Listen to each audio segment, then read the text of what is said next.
नमस्कार दोस्तों, मैं सुप्रिया स्वागत करती हूँ आपका डिकोड एग्जाम की डेली करंट अफेयर की क्लास में। दोस्तों, आज हम अपनी करंट अफेयर की क्लास में डिस्कस करेंगे 11 नवंबर से रिलेटेड करंट अफेयर को। तो चलिए दोस्तों, जल्दी से आप सब लोग सेशन से जुड़ जाइए, सेशन को आप सब लोग शेयर कर दें। और जैसा कि मैं उम्मीद कर रही हूँ आप सब लोग बहुत ही अच्छे से होंगे और अच्छे से अपनी प्रिपरेशन कर रहे होंगे। डेली करंट अफेयर की आप शॉर्ट नोट्स बना सके, इसके लिए जो है आपको करंट अफेयर की पीडीएफ जो है वो प्रोवाइड किया जाता है टेलीग्राम ग्रुप पे, जिसका लिंक डिस्क्रिप्शन बॉक्स में दिया हुआ है। तो डिकोड एग्जाम के टेलीग्राम ग्रुप को ज्वाइन कर लीजिए, वहां से आप पीडीएफ को डाउनलोड करके अपनी शॉर्ट नोट्स बनाइए, उसका रिवीजन करिए और साथ ही साथ कोशिश करिए कि डेली करंट अफेयर के क्लास को रेगुलर फॉलो करिए, क्योंकि ध्यान रखिएगा करंट अफेयर से रिलेटेड बहुत सारे क्वेश्चन हमारे एग्जाम में पूछे जाते हैं। ठीक है, चलिए क्लास स्टार्ट करूं उसके पहले कहना चाहूंगी कि जल्दी से चैनल को सब्सक्राइब कर लीजिए और बेल आइकन को प्रेस कर लीजिए। इससे आपको चैनल से रिलेटेड हर क्लास की वीडियो का प्रॉपर नोटिफिकेशन मिलेगा और आपकी कोई भी क्लास मिस नहीं होगी। तो स्टार्ट करते हैं अपनी क्लास और चलते हैं अपने सबसे पहले प्रश्न पे। आज का दोस्तों हमारा सबसे पहला प्रश्न है कि गोवा में आयोजित राष्ट्रीय खेलों में 200 पदक का आंकड़ा पार करने वाला पहला राज्य कौन सा बन गया है। 200 से जो है ज्यादा पदकों का पदक जीतने वाला जो पहला राज्य बन गया है। ठीक है, जैसा कि आपको पता है 37वां जो है नेशनल गेम का आयोजन किया गया है दोस्तों, गोवा में हुआ है। 37वें राष्ट्रीय खेल का आयोजन किया गया गोवा में और उसका ये फाइनल भी हो चुका है। ठीक है, जिसमें विजेता जो टीम रही है दोस्तों महाराष्ट्र रही है, जिससे देखा जाए लगभग 228 जो है मेडल जीते हैं और उसमें भी सबसे ज्यादा जो है स्वर्ण पदक जीता है। और 200 से अधिक पदक का आंकड़ा जीतने वाले या फिर प्राप्त करने वाले जो पहला राज्य बन गया वो महाराष्ट्र बन गया। ठीक है, तो यहाँ पे जो है गोवा में जैसा कि आपको पता है 37वें राष्ट्रीय खेल का आयोजन किया गया और इसमें जो है महाराष्ट्र ने काफी ज्यादा अच्छा प्रदर्शन किया है और महाराष्ट्र ने टोटल जो है 228 पदक जीते हैं, जिसमें से 80 जो था दोस्तों ध्यान रखिएगा गोल्ड मेडल जीता है। ठीक है, 80, 69 जो है सिल्वर मेडल और 79 की बात करें तो ब्रॉन्ज, जिसे हम कांस्य कहते हैं। ठीक है, कांस्य पदक जीता है। और इसके साथ ही देखा जाए जो पदक तालिका रही है दोस्तों, ठीक है, जो मेडल की पदक तालिका रही है उसमें जो शीर्ष स्थान यानी कि पहला स्थान हासिल किया है वो महाराष्ट्र ने हासिल किया है। ठीक है, और इसी के साथ साथ शीर्ष स्थान हासिल करने के साथ उसने कौन सी ट्रॉफी जीती है, तो राजा भालिंद्र सिंह ट्रॉफी को जीता है। किसने जीता है, महाराष्ट्र ने जीता है। ठीक है, और साथ ही साथ नेशनल गेम्स में सबसे अधिक जो है स्वर्ण पदक जीतने वाली भी टीम बन गई है और ये उपलब्धि हासिल करने वाली महाराष्ट्र जो है ये पहली टीम बनी है, सबसे ज्यादा स्वर्ण पदक और साथ ही साथ 200 से अधिक मेडल जीतने का जो है एक तरीके से जो मेडल जीता गया है। ठीक है, आंकड़ा जो पार किया गया महाराष्ट्र के द्वारा किया गया। ठीक है, इस टीम के देखें मानसी मोहिती हैं, इन्होंने ठीक है ट्रायथलॉन मिक्स रिले में टीम के लिए स्वर्ण पदक हासिल किया। वहीं बात करें सर्विसेज स्पोर्ट्स कंट्रोल बोर्ड ने देखा जाए 55 स्वर्ण पदक जीता है और कुल जो है 100 से जो है 112 पदक के साथ दूसरे स्थान पर है। तो सर्विसेज की बात करें दोस्तों तो वो सेकंड प्लेस पर है। हरियाणा जो है 50 स्वर्ण सहित जो है 145 पदक जीता है, तीसरे स्थान पर है। निशानेबाजी में दोस्तों पश्चिम बंगाल की मेहुलू घोष ने 10 मीटर एयर राइफल में स्वर्ण पदक जीता है। वहीं बात करें महाराष्ट्र जो आखिरी बार राष्ट्रीय पदक में जो है ये राष्ट्रीय खेल पदक तालिका में जो है लास्ट टाइम कब शीर्ष स्थान पे था, तो 1994 में था। ठीक है, क्योंकि ध्यान रखिएगा यहाँ पे आपको मिल सकता है दोस्तों, देखिए यहाँ पे ध्यान रखिएगा ये जो आपको ये नंबर है, ठीक है, ये नंबर चूंकि पहले के थे थोड़ा सा जो फाइनल लिस्ट आई है दोस्तों, जैसे कि यहाँ पे आप देख रहे हैं 145 है, ठीक है 112 है, तो ये नंबर बढ़ गया। जब फाइनल लिस्ट आई है तो यहाँ पे सर्विसेज ने टोटल जो पदक जीते हैं दोस्तों वो 126 जीता है और वही 192 हरियाणा जीता। ध्यान रखिएगा दोस्तों, ये जो आप सोच रहे होंगे टोटल जो है पदक सर्विसेज से ज्यादा जीता है तो भी वो सेकंड प्लेस पे। ध्यान रखिएगा जो मेरिट लिस्ट जो यहाँ पे जारी किया जाता है कि जो पद मिलता है वो ध्यान रखिएगा गोल्ड मेडल पे होता है। तो यहाँ पे सबसे ज्यादा गोल्ड मेडल जो जीता है महाराष्ट्र ने जीता है, सेकंड प्लेस पे सर्विसेज जो कि 66, फिर 62 की बात करें हरियाणा ने जीता है। ठीक है, 37 जो है मध्य प्रदेश और 36 की बात करें केरल। तो ये जो है शीर्ष 5 स्टेट हैं, ठीक है, जो कि 37वें राष्ट्रीय खेल में जिन्होंने अपने पदक तालिका में स्थान बनाया, जिसमें पहला स्थान महाराष्ट्र का है, दूसरा स्थान सर्विसेज का। महाराष्ट्र ने देखिए पहली बार जो है किसी टीम ने 228 पदक जीते, यानी कि 200 से अधिक जो है पदक जीते हैं। सेकंड प्लेस पे सर्विसेज है, फिर थर्ड प्लेस पे हरियाणा है, फिर मध्य प्रदेश है, फिर केरल है। ठीक है, ये ध्यान रखिएगा। इसी के साथ साथ देखिए कुछ और भी रिवीजन कर लेते हैं। देखिए लास्ट क्लास में हम लोगों ने बात किया था सुल्तान जोहर कप के बारे में, जो कि हॉकी से रिलेटेड है, और हमने ये भी बात किया था कि सुल्तान जोहर कप के फाइनल में जर्मनी ने जीता है। ठीक है, इस कप का जो शीर्ष मेडल जो जीता है वो जर्मनी ने जीता है। वहीं भारत की बात करें दोस्तों तो यहाँ पे जो गोलकीपर एच.एस. मोहंती की पेनाल्टी शूट आउट में भारतीय जूनियर हॉकी टीम को सुल्तान जोहर कप में, ठीक है, किसके खिलाफ? तो पाकिस्तान के खिलाफ जो है कांस्य पदक के मुकाबले में, ठीक है, ठीक है, क्या मिला? 6-5 से जीत हासिल की है, ठीक है। तो ये ध्यान रखिएगा दोस्तों, कांस्य पदक किससे जीता है? इसमें सुल्तान जौहर कप में भारत ने जीता है, किसके खिलाफ? पाकिस्तान के खिलाफ। और ये ध्यान रखिएगा कि सुल्तान जौहर कप जो है वो किससे संबंधित है? हॉकी से संबंधित है। और निर्धारित समय में दोनों टीमों ने देखा जाए 3-3 से बराबरी की थी।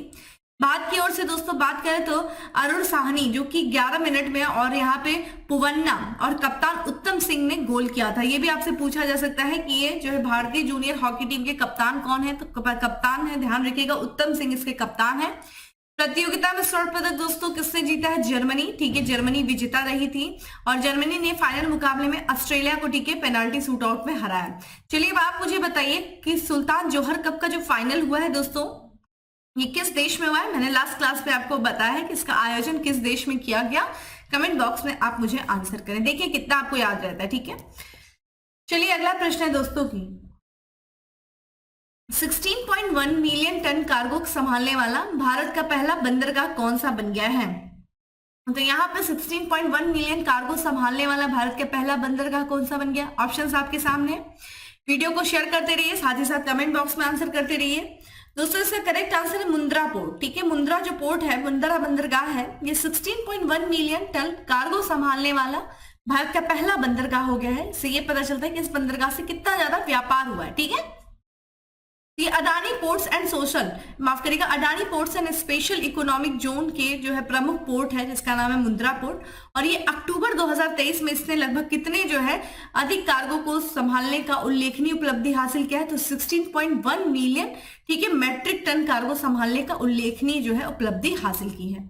अपनी रणनीतिक स्थिति, बेहतर बुनियादी ढांचे और लगातार विकास के साथ बंदरगाह ने उल्लेखनीय मील के पत्थर हासिल किए हैं, जिसमें से देखा जाए अक्टूबर 2023 में 16.1 मिलियन मैट्रिक टन से अधिक जो है कार्गो को संभालना शामिल है, ठीक है। यह लेख देखा जाए मुद्रा पोर्ट की महत्वपूर्ण उपलब्धियों, इसकी ऐतिहासिक समय रेखा और इसके महत्वाकांक्षी लक्ष्यों, वित्त वर्ष 2025 तक कार्गो वॉल्यूम 200 MMT तक पहुंचने का लक्ष्य की जांच करता है। साल 2014 में मुंद्रा पोर्ट ने, ठीक है, 100 मैट्रिक टन कार्गो को मैनेजमेंट किया था और ऐसा करने वाला ये देश का पहला पोर्ट भी बन गया था। तो 2014 में भी इसने जो है काफी बड़ी उपलब्धि हासिल की थी, ठीक है। तो यहाँ पे ध्यान रखिएगा कि यहाँ पे मैट्रिक टन, ठीक है, मिलियन मैट्रिक टन जो है, इसने 100 मिलियन मैट्रिक टन भी इसने कार्गो का मैनेजमेंट किया था 2014 में, और तब भी ये पैसा करने वाला पहला पोर्ट बन गया। और अब देखिए यहाँ पे 16.1 मिलियन कितना बढ़ करके 16.1 मिलियन मैट्रिक टन से अधिक जो है कार्गो को संभालने का उल्लेखनीय उपलब्धि हासिल किया, ठीक है। और ऐसा करने वाला ये भारत का पहला पोर्ट जो है बन गया है। तो ये ध्यान रखिएगा दोस्तों, यहाँ पे अडानी पोर्ट है, जो अडानी की ही ये चूंकि संचालन करता है, अडानी पोर्ट्स एंड सर्विस जो है सर्विसेज लिमिटेड जो है इसका जो है संचालन करता है। और इस बंदरगाह की जो स्थापना की गई थी मुंद्रा बंदरगाह की, वो 1998 में किया गया था। स्वामित्व जो है अडानी समूह में, जिसका संचालन जो है Adani ports and services limited के द्वारा किया जाता है, ठीक है, ये ध्यान रखिएगा। अगला प्रश्न है दोस्तों की निम्न में से किस राज्य सरकार ने अबुआ बीर दिशोम अभियान शुरू किया है? चलिए आंसर करिए। अबुआ बीर दिशोम अभियान किस राज्य सरकार ने शुरू किया है? और इसका करेक्ट आंसर है दोस्तों झारखंड सरकार ने, ठीक है। तो यहाँ पे दोस्तों झारखंड सरकार ने वन अधिकार अधिनियम के तहत, किसके तहत दोस्तों? वन अधिकार अधिनियम के तहत व्यक्तियों और समुदायों को भूमि स्वामित्व प्रमाण पत्र प्रदान करने के लक्ष्य के साथ अबुआ वीर दिशोम अभियान नामक एक विशेष अभियान शुरू किया, ठीक है। तो व्यक्तियों और समुदायों को भूमि स्वामित्व प्रमाण पत्र प्रदान करने के लक्ष्य, ठीक है, के साथ अबुआ वीर दिशोम अभियान नामक एक विशेष अभियान शुरू किया। अगर हम इस पहल की जो है उद्देश्य देखें क्या है, तो वन क्षेत्रों के भीतर, ध्यान रखिएगा, जो वन क्षेत्र हैं उनके भीतर स्वखेती, निवास और विभिन्न अन्य गतिविधियों के लिए अनुसूचित जनजातियों और अन्य पारंपरिक वन निवासियों के अधिकारों को पहचानना है और उन्हें सुरक्षित करना है, ठीक है। इसका बेसिकली उद्देश्य है। इस अभियान को शुरू करने का जो निर्णय लिया गया था दोस्तों, वो 9 साल के बाद जो है अंतराल के बाद आया है। अभियान के तहत देखिए क्या किया जाएगा, जो आदिवासी हैं जो इन वन क्षेत्रों पर निर्भर है, और जो वनों पर निर्भर रहने वाले लोग हैं उनको व्यक्तिगत, सामुदायिक और सामुदायिक वन संसाधन वनाधिकार पट्टे पर मुहैया कराया जाएगा। यानी कि जो आदिवासी इन वनों क्षेत्रों पर निर्भर है, जिनकी आजीविका चलती है, उनको वन संसाधन जो है और एक तरीके से उनको वनों का अधिकार जो दिया जाएगा, ठीक है, पट्टे पर दिया जाएगा। और इस अभियान को सफल बनाने के लिए और भी महत्वपूर्ण कार्य किए गए, जैसे कि ग्राम, अनुमंडल, जिला स्तर पर वनाधिकार समिति का भी गठन किया गया है, ठीक है, जो इन सब चीजों की देखरेख करेगी। तो एक तरीके से जो इन वनों पर निर्भर रहने वाले जो समूह हैं, जो आदिवासी लोग हैं, उनके जो है अधिकारों को पहचानना है, और ना सिर्फ पहचानना है दोस्तों, बल्कि उनको सुरक्षित रखने के लिए, उनकी आजीविका को सुनिश्चित करने के लिए अबुआ वीर दिशोम अभियान को शुरू किया गया है झारखंड की सरकार के द्वारा, ठीक है। तो ये देखिए, इस तरह के प्रश्न आपसे ये भी पूछ सकता है दोस्तों, जैसे 4 ऑप्शंस दे देगा और 4 ऑप्शंस में क्या करेगा कि कुछ योजनाएं दे देगा, जैसे यही दे देगा अबुआ वीर दिशोम अभियान, लाडली बहना, लाडली बेटी, इस तरह के अभियान दे देगा और आपसे पूछ देगा कि इसमें से कौन सा जो है अभियान या पहल उत्तर प्रदेश सरकार की है। तो ऐसे प्रश्न पूछ देता है, ठीक है, या झारखंड सरकार की। तो आपको पता होना चाहिए जो राज्य जो है अपने स्तर पे जो पहल शुरू करते हैं, जो इंपॉर्टेंट होते हैं, उनके बारे में भी आपको जानकारी होनी चाहिए। वही बात करें दोस्तों अगले प्रश्न की। अगला प्रश्न है कि निम्न में से किस मंत्रालय ने लीप अहेड पहल शुरू किया है। तो लीप अहेड पहल शुरू करने वाला कौन सा मंत्रालय है दोस्तों, जल्दी से आंसर करें। इसका करेक्ट आंसर है दोस्तों डी है, इलेक्ट्रॉनिक्स सूचना प्रौद्योगिकी मंत्रालय। तो यहाँ पे दोस्तों जो यहाँ पे केंद्रीय इलेक्ट्रॉनिक और सूचना प्रौद्योगिकी मंत्रालय है, उसने लीप अहेड पहल की शुरुआत की है। इस पहल का उद्देश्य क्या है, पूरे भारत में तकनीकी स्टार्टअप की सफलता का समर्थन करना है और उनमें तेजी लाना है, ठीक है। ये जो है इस पहल की बेसिकली उद्देश्य है। ये startup technology park of India और the Indus entrepreneurs Delhi NCR की संयुक्त सहयोग है, ठीक है। किसके द्वारा इस जो है शुरू किया जा रहा है, तो ये जो है software technology park of India, the Indus entrepreneur Delhi NCR की संयुक्त जो है सहयोग से इसको जो है शुरू किया जा रहा है। और पूरे भारत में जो तकनीकी स्टार्टअप्स हैं उनको क्या करना, उनको सफल बनाने के लिए समर्थन करना, उनको सहायता देना, यही लीप अहेड पहल का बेसिकली उद्देश्य है। यह पहल देखा जाए उन तकनीकी स्टार्टअप्स के लिए गेम चेंजर साबित होगी जो स्केलिंग चरण, विकास चरण, उत्पाद विविधीकरण या नए भौगोलिक स्थानों में विस्तार की योजना बना रहे। तो जो नए स्टार्टअप्स हैं दोस्तों, उनको एक तरीके से ठीक है, उनके लिए जो है किस तरह की मार्केट होनी चाहिए, ठीक है, उनको किस तरीके की चीजें, हर एक चीज को ध्यान में रखते हुए इस पे सहायता दिया जाएगी, जिससे कि वो क्या करें, अपना विकास कर सके। वे 1 करोड़ तक की फंडिंग सहायता होगी। एक व्यापक 3 महीने तक मेंटरशिप प्रोग्राम के माध्यम से लाभान्वित हो सकेंगे। तो इसमें जो है इसके तहत क्या किया जाएगा, जो नए नए स्टार्टअप्स होंगे उनको क्या किया जाएगा, एक तरीके से आर्थिक सहायता भी दी जाएगी, जिसमें से फंडिंग सहायता जो होगी 1 करोड़ रुपए तक की होगी। और इतना नहीं दोस्तों, मेंटरशिप भी दिया जाएगा, इतनी की गाइडेंस भी दिया जाएगा कि भाई तुम्हें किस तरीके से कार्य करना चाहिए जिससे कि तुम्हें ज्यादा से ज्यादा सफलता मिल सके। तो मेंटरशिप प्रोग्राम के माध्यम से भी उनको क्या किया जाएगा, सहायता दी जाएगी। यह पहल जो है स्टार्टअप्स को उनके उत्पाद को बाजार के लिए उपयुक्त बनाने, ग्राहक वर्गों की पहचान करने, हैंकिंग रणनीतियों, व्यापार अनुपालन, नेतृत्व भर्ती और धन जुटाने में भी सक्षम बनाएगी, ठीक है, ये पहल। तो ये ध्यान रखिएगा दोस्तों कि लीप अहेड पहल जो है शुरू किया गया केंद्रीय इलेक्ट्रॉनिक और सूचना प्रौद्योगिकी मंत्रालय के द्वारा। बेसिकली किसके लिए, तो जो नए नए स्टार्टअप्स हैं, नए नए स्टार्टअप्स को अपने क्षेत्र का विस्तार करने के लिए, ठीक है, और अपना विकास करने के उद्देश्य से ये लीप अहेड जो है इनिशिएटिव चलाई जा रही है, ठीक है, ये ध्यान रखिएगा। अगर हम बात कर लें यहाँ पे एक देखिए STPI यानी कि software technology park of India के बारे में भी इसमें जिक्र है। तो ये जो software technology park of India है दोस्तों, ये किसके द्वारा संगठित किया गया, तो ये एक संगठन है दोस्तों, इलेक्ट्रॉनिक और सूचना प्रौद्योगिकी मंत्रालय के तहत ये एक संगठन है। और ये सॉफ्टवेयर निर्यात को बढ़ावा देने, तो जो सॉफ्टवेयर बनता है उसके निर्यात को बढ़ावा देता है। तकनीकी स्टार्टअप, ध्यान रखिएगा, तकनीकी स्टार्टअप इकोसिस्टम का पोषण करने और IT उद्योग के प्रसार के लिए काम करता है, ठीक है। कौन दोस्तों, ये आपका software technology park of India, ठीक है, ये ध्यान रखिएगा। चलिए अगला प्रश्न दोस्तों दिवस से रिलेटेड है कि हाल ही में कब राष्ट्रीय कानूनी सेवा दिवस मनाया गया। तो राष्ट्रीय कानूनी सेवा दिवस दोस्तों कब मनाया गया, ऑप्शंस आपके सामने, जल्दी से कमेंट बॉक्स में आंसर करिए। तो इसका करेक्ट आंसर है दोस्तों 9 नवंबर को। 9 नवंबर को राष्ट्रीय कानून सेवा दिवस मनाया गया है। तो राष्ट्रीय कानून सेवा दिवस दोस्तों हर साल जो है 9 नवंबर को मनाया जाता है। किसके उपलक्ष्य में, तो दोस्तों ध्यान रखिएगा, एक अधिनियम आया था, कानूनी सेवा प्राधिकरण अधिनियम 89, ठीक है, 1987 आया था। और इसी अधिनियम के तहत दोस्तों, ठीक है, ये जो है ये अधिनियम जो आगे चल करके लागू किया गया, ठीक है, 9 नवंबर 1995 को। तो ये जो अधिनियम जिस तारीख को लागू हुआ था, कानूनी सेवा प्राधिकरण अधिनियम 1987, जो कि 9 नवंबर 1995 को लागू हुआ था, तो इसी दिन के उपलक्ष्य में हर साल जो है राष्ट्रीय कानूनी सेवा दिवस मनाया जाता है। राष्ट्रीय कानूनी सेवा दिवस पर देखिए क्या किया जाता है, तो राज्य कानूनी सेवा जो प्राधिकरण है उनके द्वारा कानूनी जागरूकता शिविर आयोजित किया जाता है, जिससे कि लोगों को जो है उनके अधिकारों के बारे में जानकारी मिल सके। देश में निःशुल्क कानूनी सहायता की उपलब्धता के बारे में लोगों को अवगत कराया जाता है। चलिए आप मुझे बताइए, निःशुल्क जो है कानूनी सहायता, ठीक है, निःशुल्क कानूनी सहायता के बारे में हमारे संविधान के किस अनुच्छेद में, ठीक है, किस भाग में उल्लेख किया गया है, जिसके तहत जो है ये कानूनी सहायता प्राधिकरण अधिनियम उसी को ध्यान में रखते हुए बनाया गया, जो कि 9 नवंबर 1995 को लागू हुआ, और इसी दिन के उपलक्ष्य में हम हर साल जो है राष्ट्रीय कानूनी सेवा दिवस मनाते हैं। इसके अलावा क्या किया जाता है, लोगों को जागरूक करने के अलावा लोगों को कानूनी सेवा प्राधिकरण द्वारा मान्यता प्रदान की जाने वाली जो विभिन्न सेवाएं हैं उनके बारे में भी लोगों को जागरूक कर हर साल जो है राष्ट्रव्यापी कार्यक्रम आयोजित किए जाते हैं।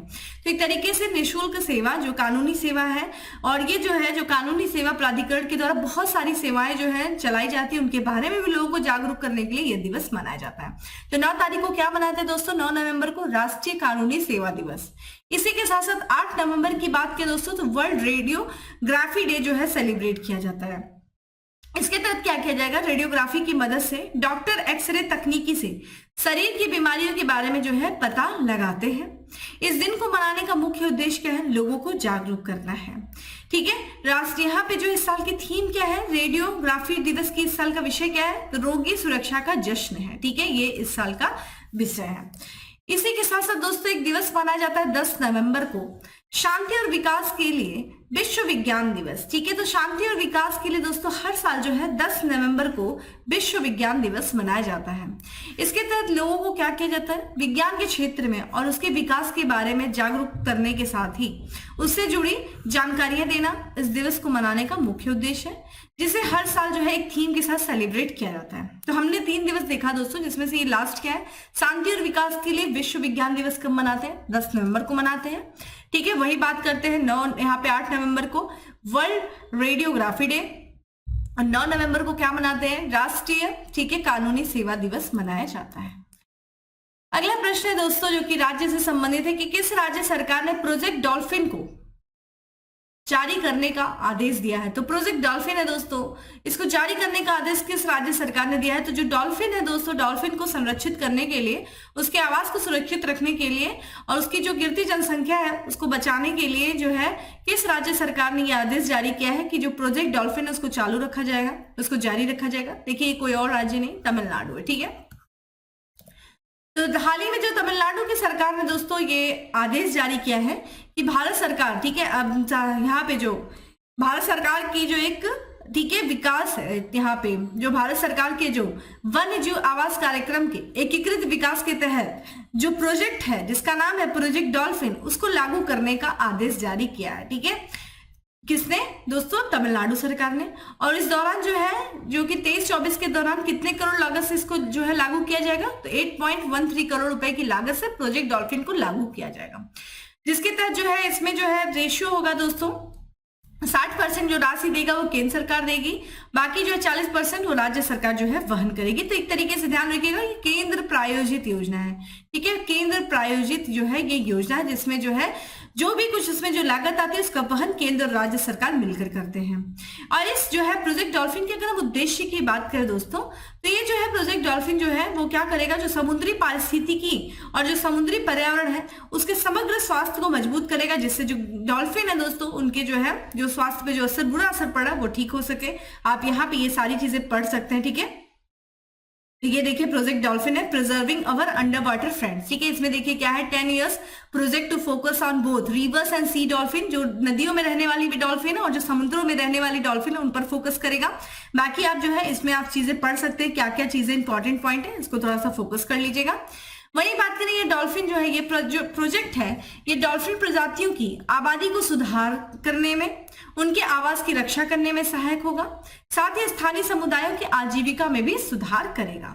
ठीक है, अगर हम बात करें जो ये जो डॉल्फिन है दोस्तों, ये तमिलनाडु के जो तटीय जल है उसमें समुद्री डॉल्फिन की लगभग कितनी प्रजातियां पाई जाती हैं, तो ये जो तमिलनाडु के तटीय जल है उसमें लगभग 9 से अधिक प्रजातियां पाई जाती हैं। और अगर हम बेसिकली इनका मुख्य निवास स्थान देखें, डॉल्फिन का जो प्रमुख निवास स्थान है दोस्तों, वो मन्नार बायोस्फीयर रिजर्व है। ठीक है, ये मन्नार बायोस्फीयर रिजर्व की जो खाड़ी है वो है डॉल्फिन का प्रमुख जो है निवास स्थान है। और अगर हम इस बायोस्फीयर की बात करें दोस्तों, तो ये दक्षिण और दक्षिण पूर्व एशिया का पहला समुद्री बायोस्फीयर रिजर्व है। ठीक है, तो आपसे ये भी पूछा जा सकता है कि दक्षिण और दक्षिण पूर्वी एशिया का पहला समुद्री बायोस्फीयर रिजर्व कौन है, तो मन्नार बायोस्फीयर रिजर्व है।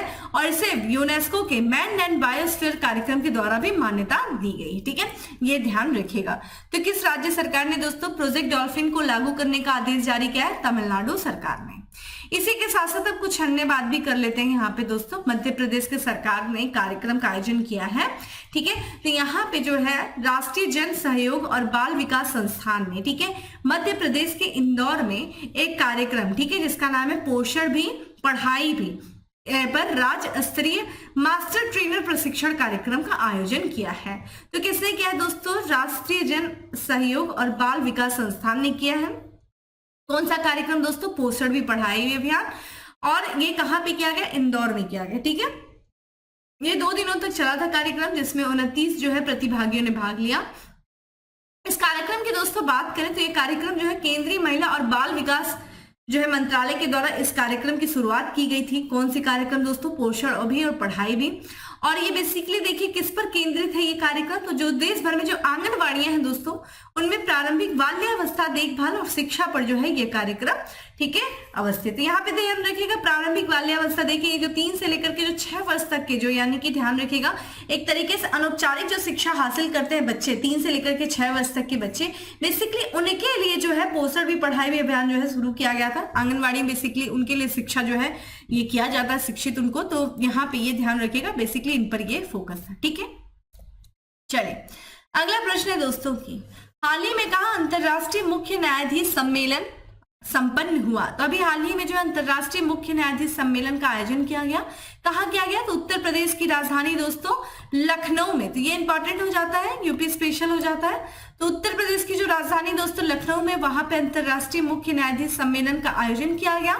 और इस सम्मेलन का जो आयोजन किया गया वो सिटी माउंटेसरी स्कूल CMS में जो है इसका आयोजन किया गया लखनऊ के।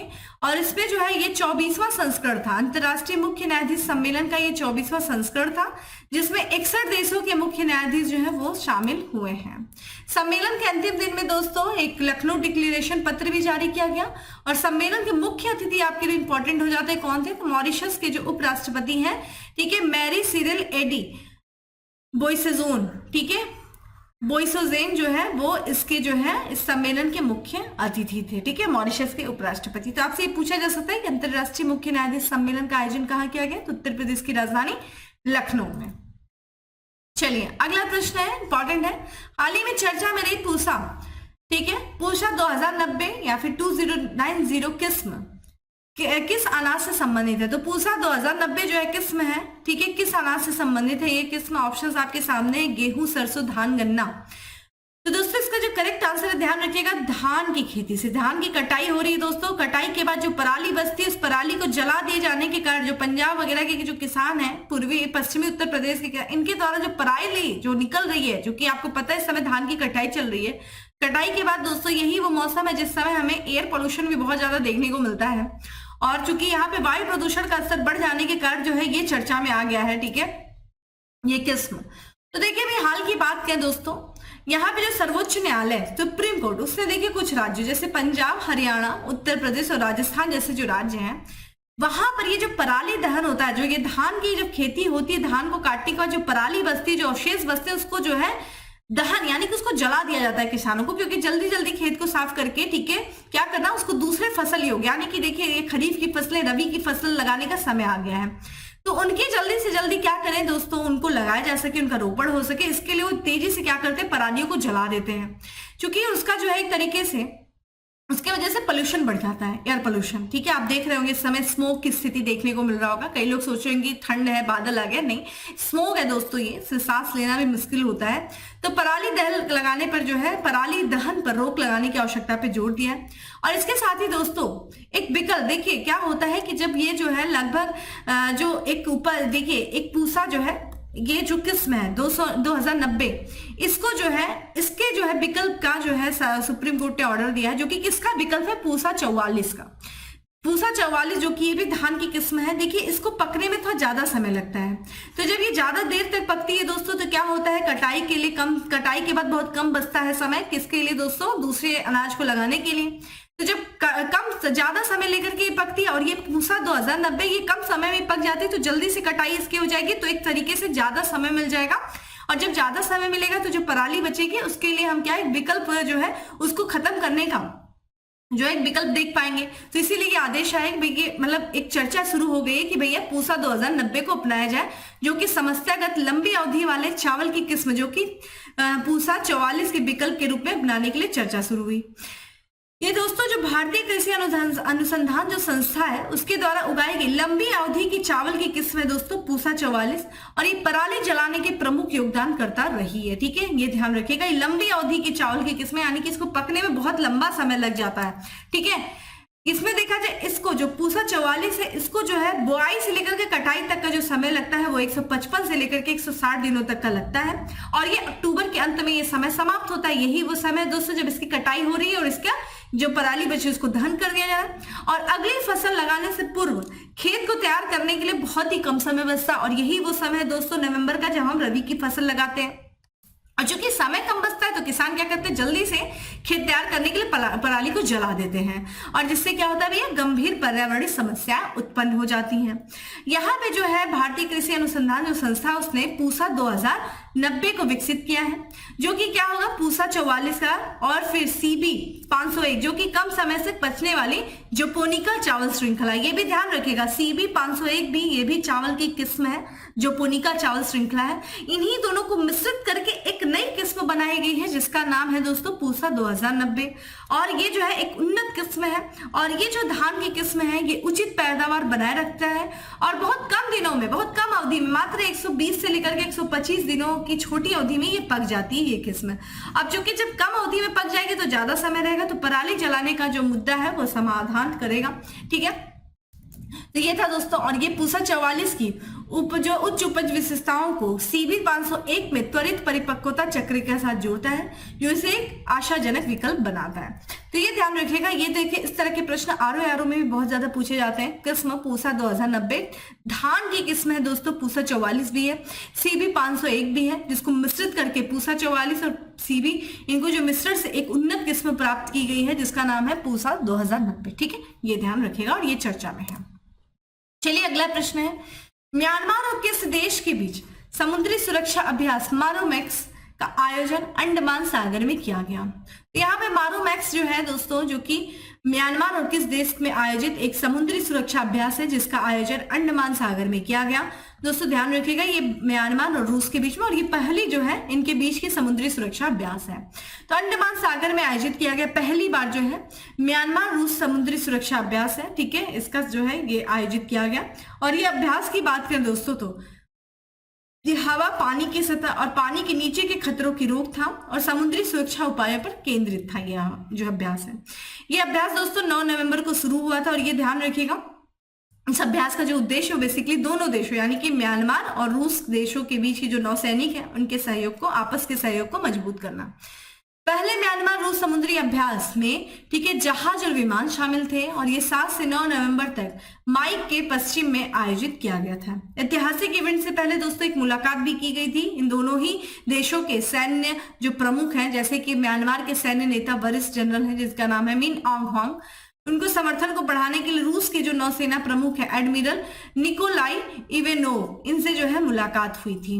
तो ये ध्यान रखिएगा कि ये जो भारत या माफ करिएगा ये जो म्यांमार और रूस के जो पहली समुद्री सुरक्षा अभ्यास इसका आयोजन अंडमान सागर में किया गया। ठीक है, ये भी ध्यान रखिएगा, ये भी पूछा जा सकता है। ठीक है, तो मारोमैक्स जो है ये अभ्यास है जो कि म्यांमार और रूस के बीच में आयोजित किया गया। और आज का हमारा सबसे लास्ट प्रश्न है कि भारत की सबसे बड़ी कोल्ड प्रेस सुविधा किस शहर में खोली जाएगी। तो सबसे बड़ी जो कोल्ड प्रेस सुविधा है दोस्तों वो किस शहर में खोली जाएगी, जो कि भारत की सबसे बड़ी है। तो ये खोली जाएगी दोस्तों राजकोट में। करेक्ट आंसर इज डी है, राजकोट में। ठीक है, तो यहाँ पे दोस्तों ध्यान रखिएगा, तो भारत की जो सबसे बड़ी प्रेस जो है कोल्ड प्रेस सुविधा है वो देखिए किसके द्वारा खोली जा रही है, बायो, ठीक है, बॉटनिक्स के द्वारा। और ये कहाँ खोली जाएगी? Would press cold oil processing सुविधा, ये राजकोट गुजरात में खोली जाएगी, ठीक है, ये भी ध्यान रखिएगा। किसके द्वारा? भारत बॉटनिक्स के द्वारा। ये देखिए 16,000 वर्ग फीट में ये फैली होगी और अपनी तरह की यह जो है एक स्वचालित सुविधा होगी। इस सुविधा में कोल्ड प्रेस तकनीकी के साथ पारंपरिक लकड़ी की घानी का उपयोग करके जो है बीजों को जो है क्या किया जाएगा? कुचला जाएगा और उसमें से क्या निकाला जाएगा? तेल, ऑयल प्रोसीड किया जाएगा। ये विभिन्न प्रकार के वुड प्रेस्ड तेलों की पेशकश करेगा, जैसे मूंगफली का तेल, नारियल का तेल, ठीक है, तिल का तेल, सरसों तेल, अरंडी तेल, सूरजमुखी तेल, ठीक है, इनको जो है प्रोसेड करेगा। भारत बॉटनिक्स भारत का क्या है? एक अग्रणी वुड प्रेस्ड खाद्य तेल है, ठीक है, ब्रांड है जो अपने शुद्ध रसायन मुक्त और प्राकृतिक तेलों के लिए ये जाना जाता है। और इसी के द्वारा जो है भारत की सबसे बड़ी कोल्ड प्रेस सुविधा जो है वो खोली जा रही है। कहाँ खोली जाएगी? तो ये खोला जाएगा राजकोट गुजरात में, ठीक है। तो दोस्तों ये था आज का हमारा 10 MCQ। अब बात करते हैं दोस्तों किसके बारे में? फैक्ट्स ऑफ द डे के बारे में।